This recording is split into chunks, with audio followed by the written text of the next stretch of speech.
Hi guys, இன்னைக்கு கருப்பு கவுனி அரிசி கஞ்சியும் அதுக்கு தொட்டுக்கிறதுக்கு புதினா சட்னி எப்படி செய்யலான்னு பார்க்கலாம். நைட்டே ஒரு டம்ளர் அரிசி எடுத்து ஊற வச்சுக்கோங்க.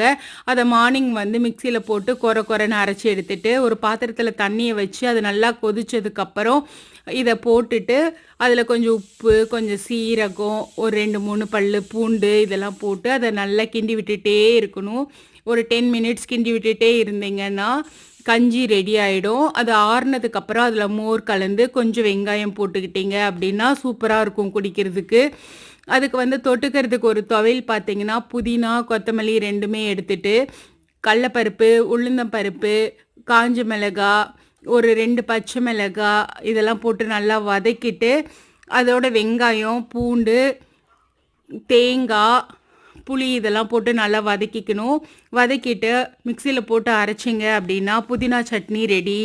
இந்த கஞ்சியும் புதினா துவையிலும் வச்சு சாப்பிட்டிங்கன்னா சூப்பராக இருக்கும். இதை மார்னிங் பிரேக்ஃபாஸ்ட்டாக எடுத்துக்கோங்க, ரொம்ப நல்லது.